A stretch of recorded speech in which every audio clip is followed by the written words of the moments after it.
We have today Joy Offere with us, joining us from Nigeria. This is my series of videos which I am doing for girls' education, and I have chosen Africa region. So, Joy, welcome to this conversation about girls' education. So, do you want to tell very quickly about your work to the viewers?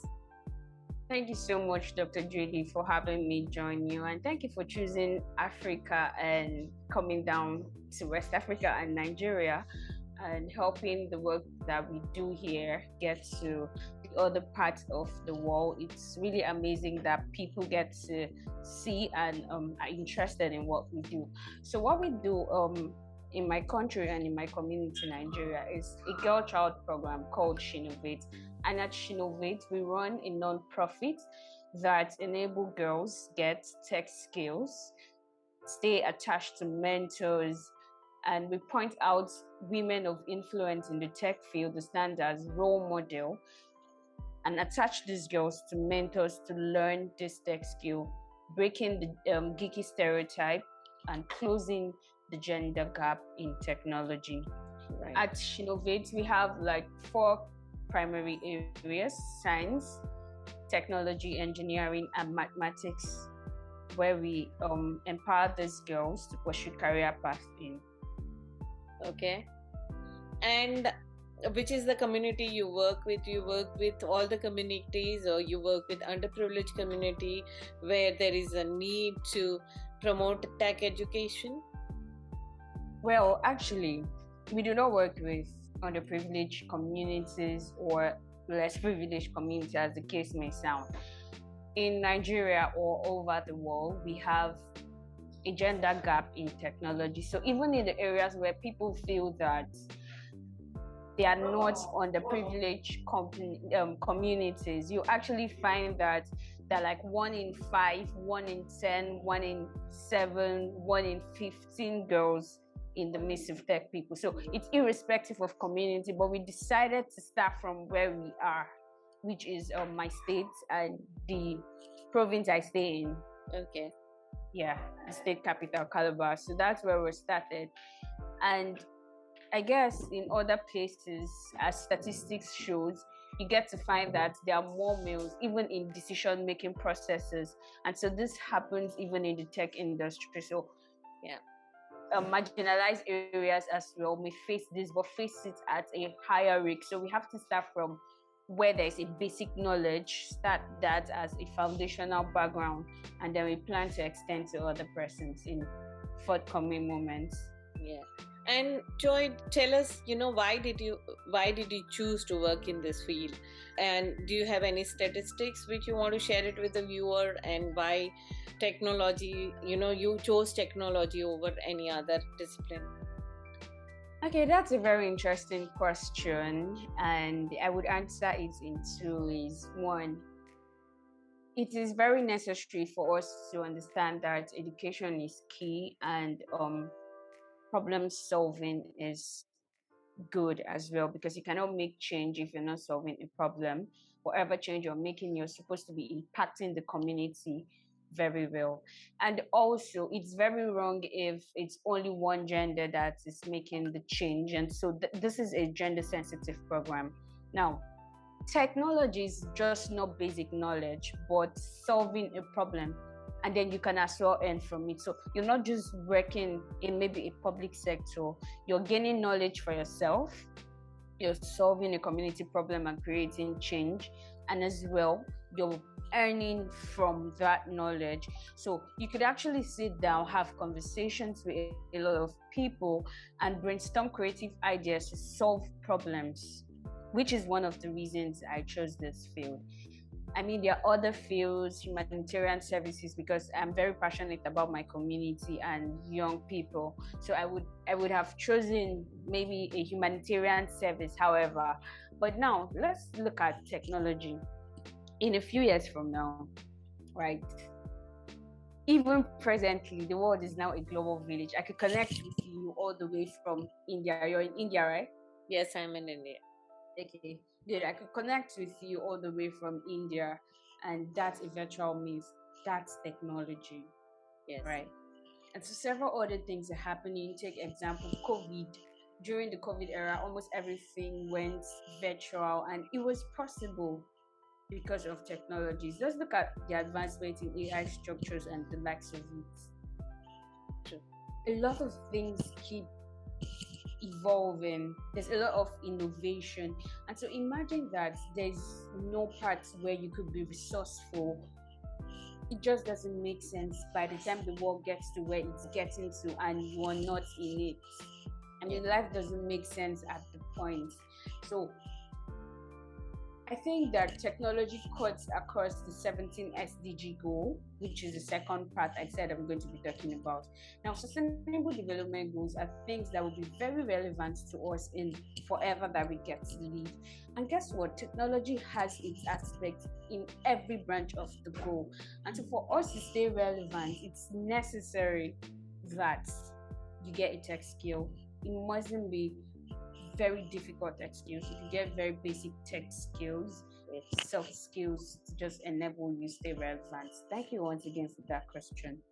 Yeah, Joy, I have another very interesting question. Do you think that in Africa the policies are gender sensitive policies about education? Oh, absolutely. We do not have gender sensitive policies, but we hope that in few months, because we can't keep saying yes. I mean, the presidential tenure is almost over, and people know the history of Nigeria right now. We all know what we are faced with. So we actually do not have very gender sensitive policies, because if we're really being gender sensitive, right, we would have had like let's say 50% share. So just recently in my country there was like a trend for opening the National Assembly and enabling 30% of women to come into decision-making positions, because it will enable them make decisions that affect them. Because normally male take this decision and you just cope with it. So basically, we do not have a gender-sensitive policy. But however, with the humanitarian services that keep coming into Nigeria and a lot of people that are here and have gotten the good news of what it means to be transformed and create an environment that is enabling and fit for women to thrive, people have begun to act gender sensitively.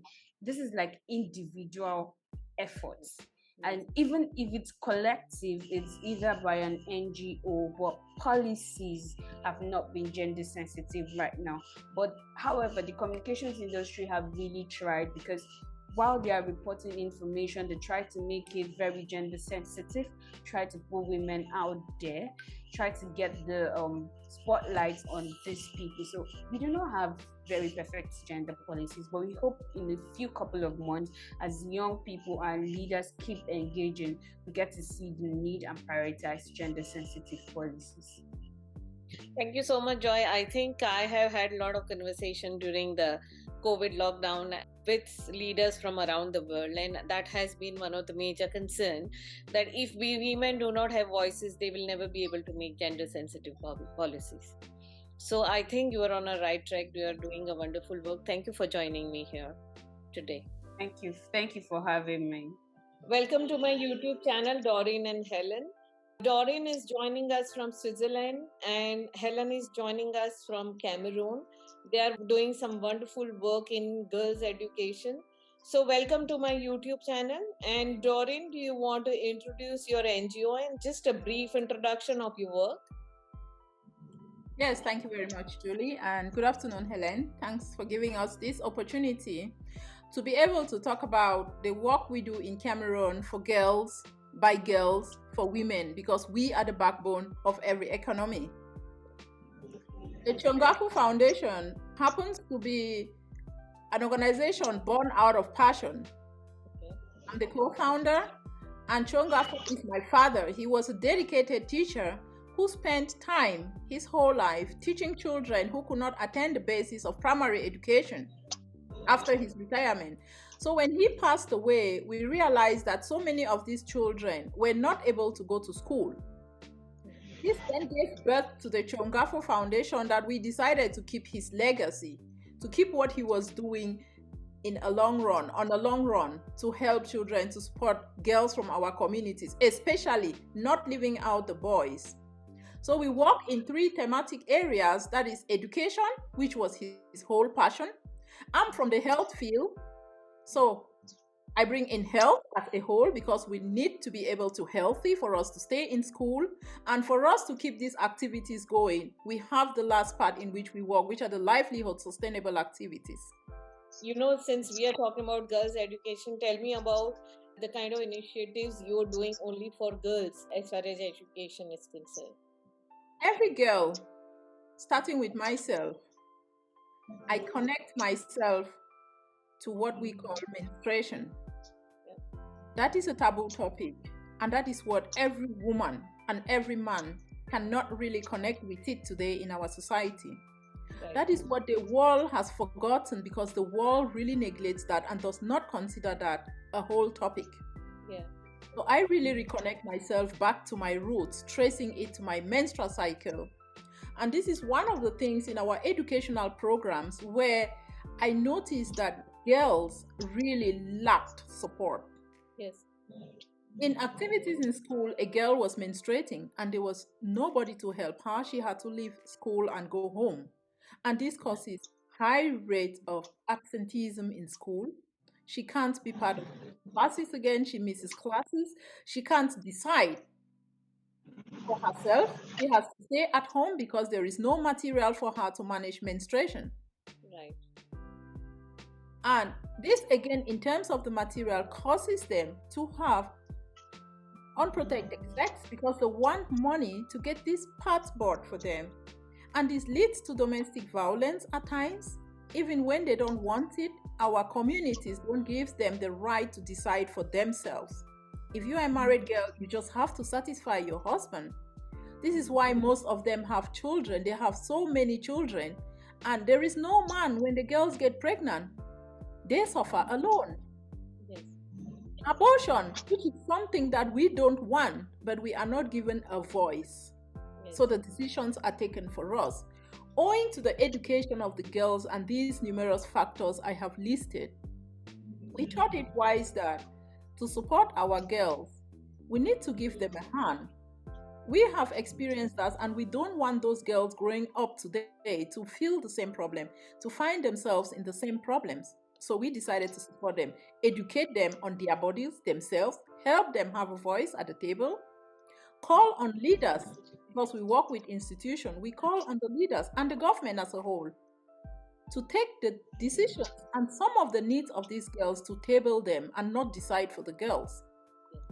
And in order to do this, we did pull the mothers to be like the pulling force and the supporting force of these girls, where we thought one of our biggest projects, which is the production of washable pads. Even if they can't get the money to buy the pads from the market, they can produce this in themselves. Yes. And the big role of the mothers is that the mothers help these girls. They produce these pads, support their girls with the pads, and the girls can in turn stay in school. I think it is a fantastic initiative and I agree with you completely. So let's a little bit talk about statistics. Do you have any statistics? Yes.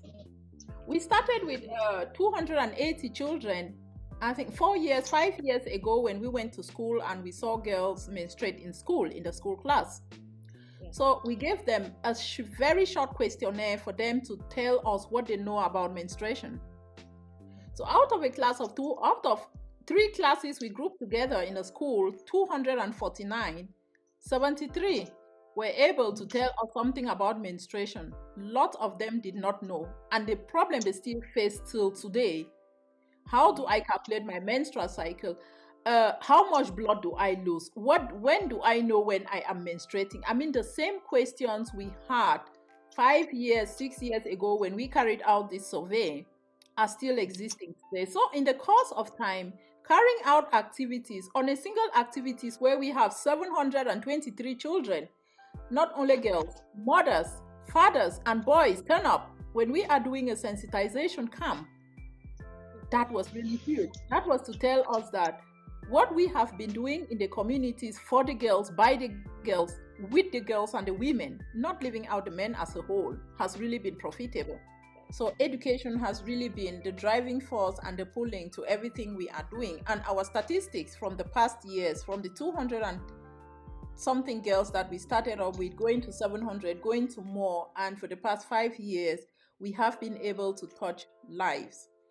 There was also, we have used the radio to reach communities where they are not reachable, those we don't even know. We have had questions from communities. We have had church boxes placed in different churches where those who have problems can drop in their questions. And some of these questions, then we use them at the radio house to use the program, the slot at the radio house to answer these questions. So these girls were able to get their questions replied. You don't need to write your name on the piece of paper, no. We have also used WhatsApp groups. How do we occupy the girls during the holiday period? And this has really been helpful. Helen will zoom in more on that because it is a group she coordinates by the girls, for the girls. Perfect. And so, thank you. So let's go to implementation. Helen, do you want to talk about the work you're doing in Cameroon with the girls' education and your experiences? All right. Julie and Doreen, thank you for having me here. When we talk about the work I'm doing concerning girls'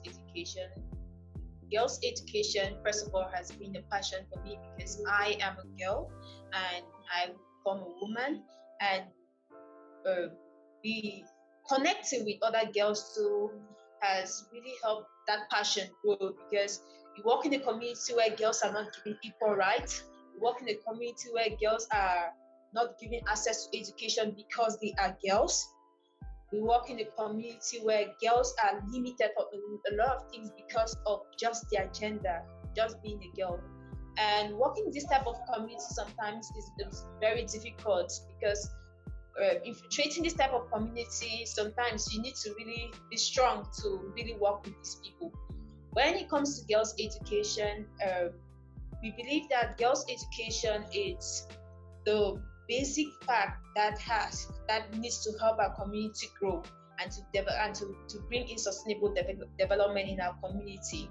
With the work we have been doing, let me just start from the online program, this summer holiday program we are doing right now, wherein we invite girls, adult girls, not just adult girls, we include boys too, because we want a little bit of gender balance. We want boys to understand the concept about girls' education, everything. We teach these girls about their sex education. We teach them about menstruation. We teach them about abuse, because a lot of abuse are happening because of the low level of opportunities given to girls, and sometimes girls themselves even look down on themselves, and they feel like when they're given that opportunity, they feel like no, they're not worth it because of how the community has placed them. And with this online program, what we actually do is we have a time period where we do the online program to keep the girls busy during the holidays. We educate them on a lot of topics. We educate them on their sexual life. We educate them on menstruation. We educate them on rape cases, abuses. We educate them on a lot of topics. We do a lot of topics with these girls, and this has really had an impact because these girls actually share the stories they are going through communities, their personal stories, and that's what we really want to really touch, to bring out that personal story so we know where to target and how to handle these issues.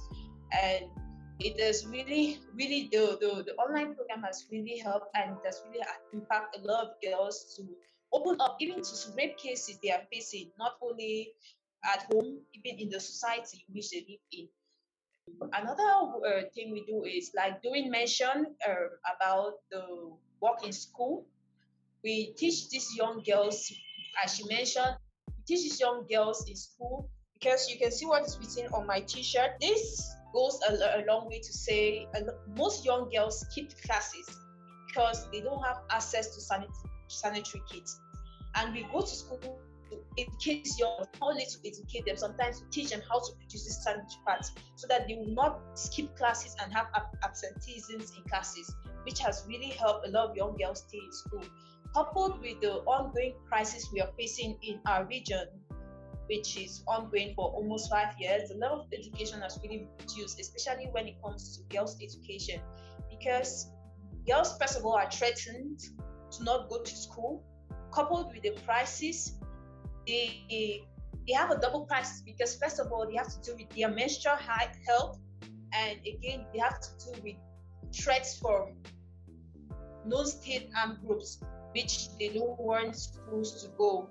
This has really been a hindrance to our work on ground because when you want to talk about education, you have to really point out the aspects you want to do with education. Because if these armed state groups hear that you are promoting education, then you are at risk and your security is at high risk. And with this situation, sometimes implementing some projects are really hard. You really need to create a safe space for these girls to come in and be able now to educate them and make them understand. So most of the times we use the schools, which are sometimes difficult to infiltrate these schools because authorities do not want the faces of these children to be published online, and or sometimes they carry out activities and you are not able to publish online because of such things, because people are actually scared of all these things. So sometimes we target the community instead of schools. We target young girls in the community. And what I actually do on ground using the Children Foundation is I created a safe hub in my community where since on every Mondays we have a ghost town which men and activities are not carried out.